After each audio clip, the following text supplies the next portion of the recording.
What is going on, everyone?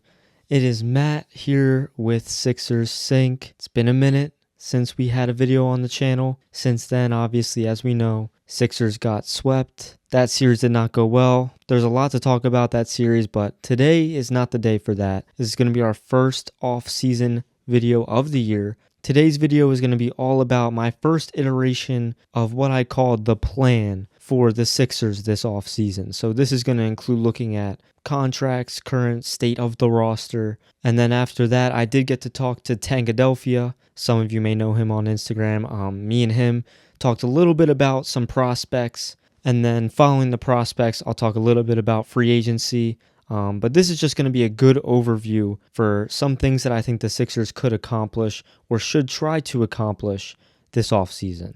First and foremost, let's pull up the roster page here. I have this set so that we are looking at next year or next season's contract values. So this currently is still the active roster for the Sixers, but you'll see these red icon here are our free agents, and then we can also see team options and player options if possible. You take a look at this roster for next year. Joel Embiid, Paul George on their Supermaxes. Embiid's new extension kicks in next year, so he'll be getting paid quite a lot of money.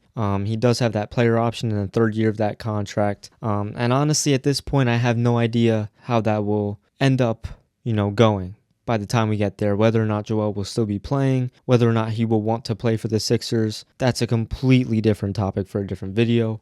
Something that I find intriguing here, Paul George, next year is the last year guaranteed on his contract. And as you see, he has this player option here. As the Sixers organization, you have to really wonder what kind of decision Paul George is going to make when he comes due for this player option. And what I mean by that is that when Paul George is available to make that decision, he will be at least, I'm not sure if he'll be 38 or 39, but he will be at least 38 years old. We have no idea how he's going to play. We have no idea how he's going to look, whether or not maybe he'll retire before taking that. I highly doubt it, being valued at $56 million. So we have to really wonder as Sixers fans if it's 1 or 2 more years of Paul George on this roster. And right now I'm thinking that 2027-28, I think he's going to accept that player option as of right now, because I just don't know what his value is going to be. And if he has the opportunity to accept that option on his own, I think he's going to accept that if he's still here. So that's just something to consider going forward, because you see the Sixers are going to have about $120 million in the 2027 season allocated to those top guys, plus Tyrese Maxey's contract, which that year will be 43. Next year coming up is going to be about $41 million. So all in all, you have about $150 million worth of cap space to 3 players here. One of which being Paul George, which right now is looking like an awful contract. One of which is Joel Embiid, which is hit or miss. And then obviously Tyrese Maxey. I think I can stand with a lot of Sixers fans in that the money being given to Maxey is okay right now. $40 million, if anything, is a steal for Maxey if he continues to play at the pace that he's playing. Then the fourth and final cornerstone of this franchise, VJ Edgecombe. Obviously, we're not going to worry about that. You see he has those 2 years of the team options there. At some point in these 2 seasons, I would assume he's going to be getting extended. So they won't have to worry about his restricted free agency. I think he'll just get that max rookie extension, assuming that he continues the level of play he's been at. From there, 3 big free agent decisions. The biggest, in my opinion, Quentin Grimes. I think Kelly Oubre will be willing to come back on a team-friendly deal. And I think the Sixers should absolutely prioritize that. I thought that he was good in the role he was given. There was no real, obviously you always want more from your players. But for what he's being paid, or was being paid, Kelly Oubre, I thought, provided enough value, especially being 31. And I would have no issue with him on a 2-year deal. Then Andre Drummond.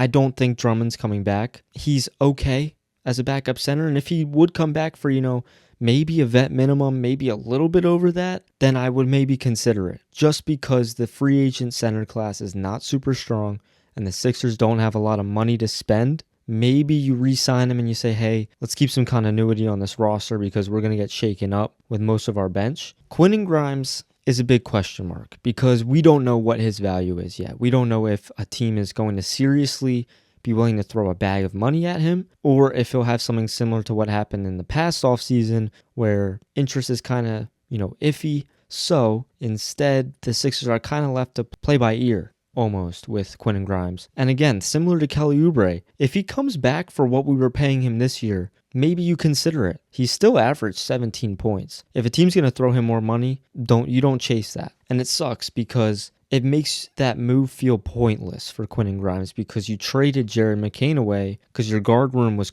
supposedly, quote unquote, crowded to the front office. And now Quentin Grimes is going to walk because we can't afford to pay him and it's not worth it to pay him when you could have had Jared McCain. So then from there, two team options, Dominic Barlow and Trendon Watford. I think Watford is going to be let go. I don't think the Sixers are picking up this option. Dominic Barlow, take this team option is what I would say. I thought he provided good minutes. He plays. He doesn't need the ball in his hands. He does all the extra things, rebounding, moves the ball around, spaces the floor, plays good defense. If he continues that style of play next year, you get him for cheap. You need him, especially if Grimes is going to walk and if Drummond's going to walk. Kyle Lowry, hoping that he retires this year, as disrespectful as that sounds. If the Sixers bring him back, I honestly am just lost at what this team is doing, so I'm not going to harp on that too much. And then a little bit of a more consistent foundation. Now, these guys are not going to change this team, and I don't honestly think that they're going to make this team much better, but they are here for next year, and that's Justin Edwards, Adem Bona, Joni Broom, I'm not sure how to say that. I'll get that set in stone. Jabari Walker as well. So they're all going to be here. And I do like that Edwards and Bona are team options because you can really go to them and say, hey, this is a contract year for you now. Go out there and prove something. Maybe you see development from Bona or Edwards, making them more consistent. They glow up a little bit. And you take that team option, and that's a steal, similar to Barlow. Dalen Terry, not coming back. Tyrese Martin, not coming back, I don't think. And then Marjon Beauchamp, I think it's fine if you want to sign him to a two-way deal. If you want to give him a smaller deal similar to that of like what Trent Watford had, I think that's okay because you need guys to fill out a roster. We don't have the money to go signing big-name free agents because all the money's right here. So you have to pick your battles. You can get Beauchamp for a league minimum as an unrestricted free agent. You're going to have to compete a little bit probably, but you can probably get him for a minimum, which is a good thing. But a lot of talk, obviously, around the superstars of this team, especially the top two here, and trade talks. And here's something that I'm going to say that Sixers fans either, one, aren't going to like, or two, aren't going to agree with. And you can see where you fall on that spectrum. Maybe you agree with me here. But I'm going to be honest with you all. From how I see it, Joel Embiid and Paul George are going to be on this team next year. Whether you like it or not, it doesn't matter. Because they're going to be here. I can almost guarantee you Joel is going to be here. There's been a lot of clamoring about maybe you try and just move him for the sake of moving him.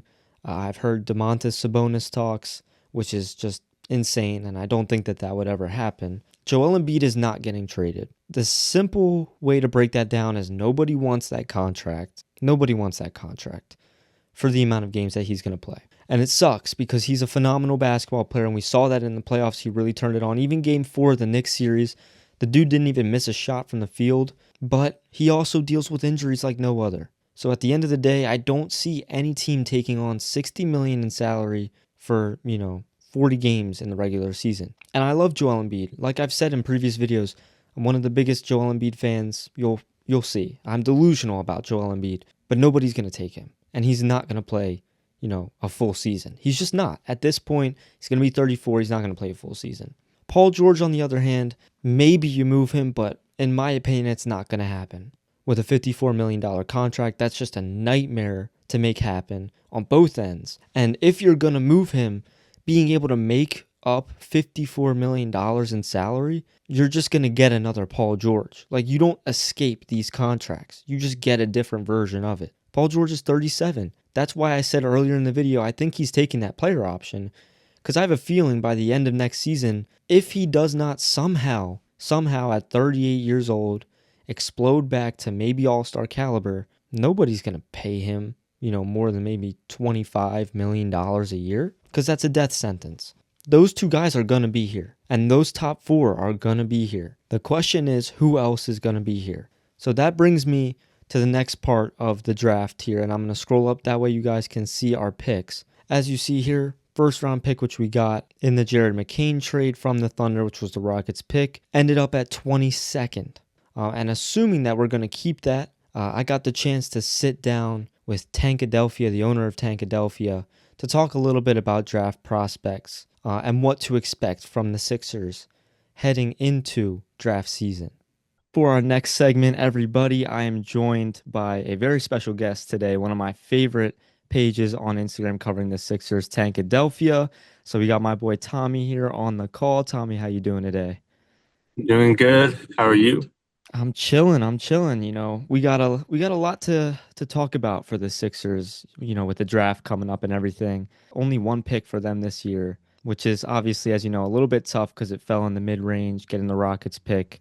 What I wanted to know, just to kind of start us off here, is if there's any guys who you really think could fall to us at this pick and that would make sense with this current roster.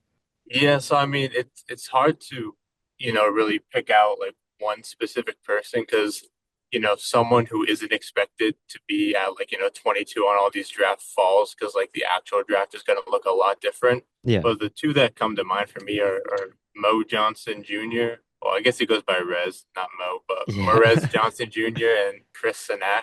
At the 22nd pick, like, do you think we should target a specific position? I know you said you like to play it by kind of what happens because Yeah. draft night, everything happens. But do you Mhm. think we should target like a 4 or 5? Do you think it's a forward? What do you think? Because obviously, I believe Drummond's going to be walking in this Yeah, offseason. So we'll be left with probably will be. Embiid and Bona really for our center room. So it's, Yeah, so for me, the team has two clear needs. One is an actual starting caliber center for when it beats out. But I'm a big guy on saying that you should draft best player available over fits. So like if you don't have a big that you like, then skip on the big and then just try to get a veteran big in free agency.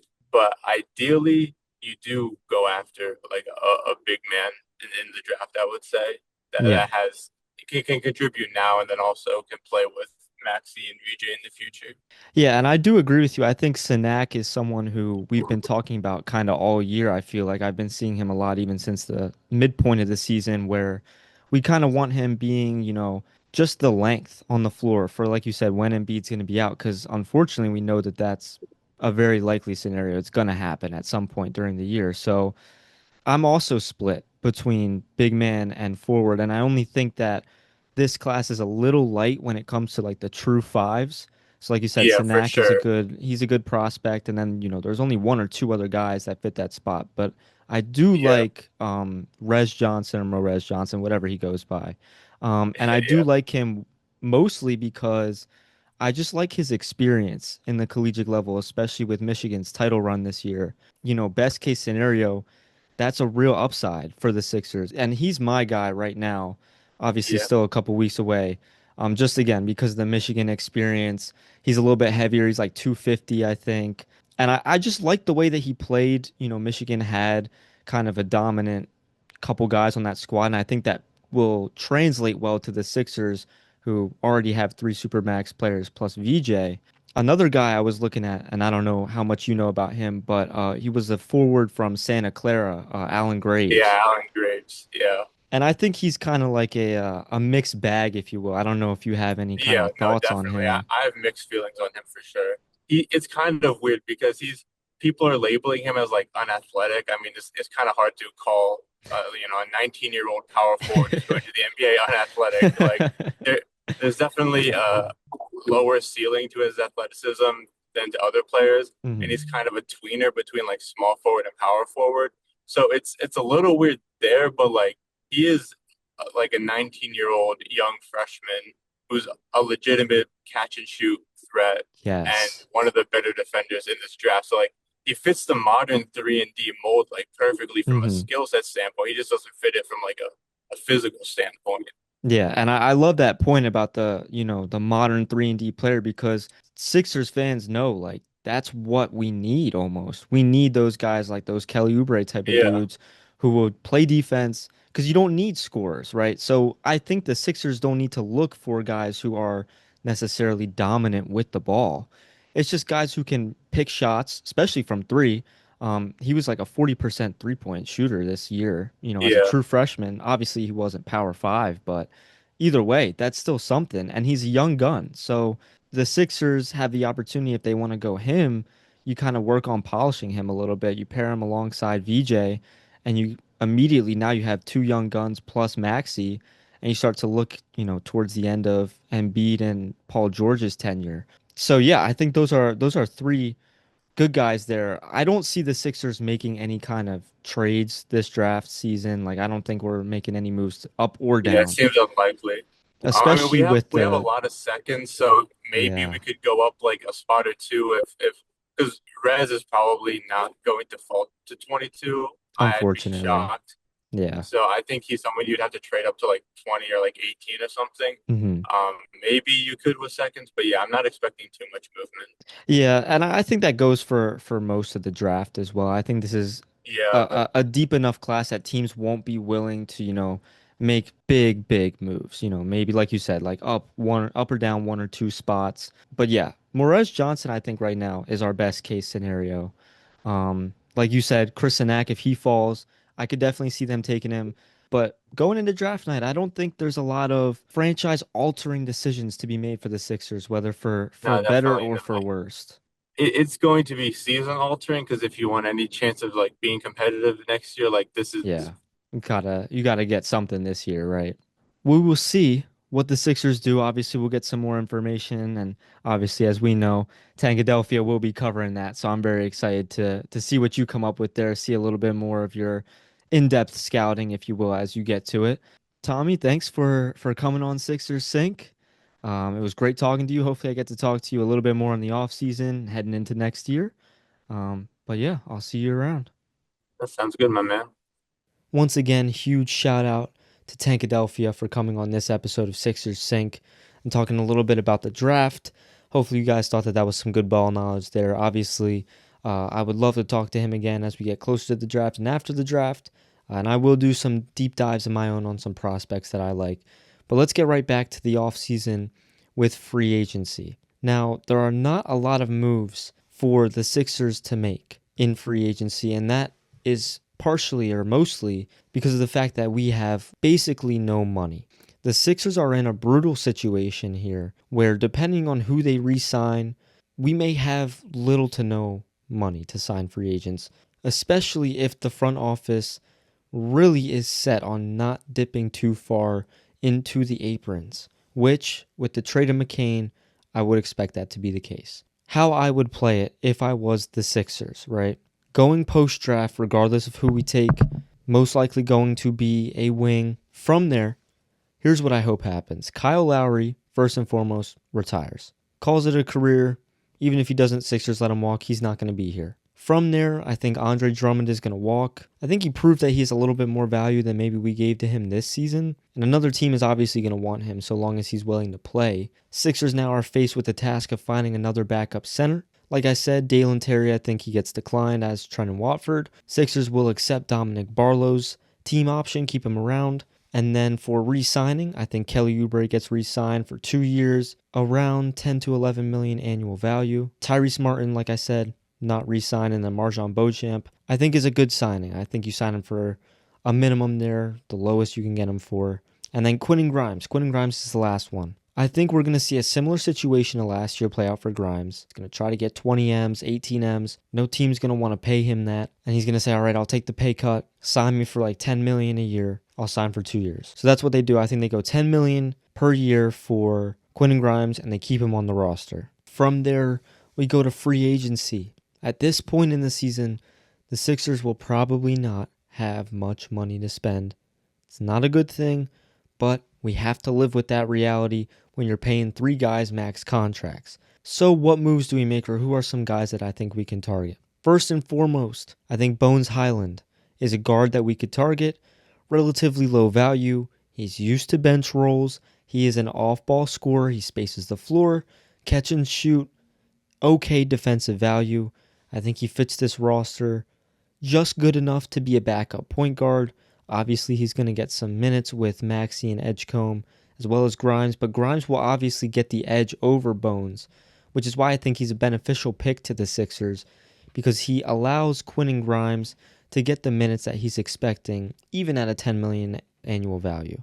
Then from there, the Sixers need to find a backup center because Adembona cannot be the sole center for the Sixers. I'm assuming they're not going to take one in the first round. There are a couple options. On the high end, Maybe if you get lucky, you get him for a steal as a guy like Mark Williams. I'd love the way that Mark Williams plays. He's a traditional big similar to Bona. He gets in the paint, he gets rebounds, he boxes out. That's stuff that the Sixers need, but he's going to be more expensive. If you get Mark Williams, you probably aren't going to get Bones Highland or another higher value guard. So he's kind of like maybe not the prize piece that the Sixers can get, but one of the upside pieces that maybe the Sixers could look at targeting if his value is on the low end. But assuming that it's not and the Sixers can't afford him, I think then you look at a guy like Thomas Bryant or Jackson Hayes. Now I know, obviously these guys are not super flashy. They're not going to blow anyone away, but they need to be serviceable and they need to be guys who actually play minutes during the season. Thomas Bryant is on the lower end of the spectrum. Jackson Hayes is kind of the middleman between the three that I picked.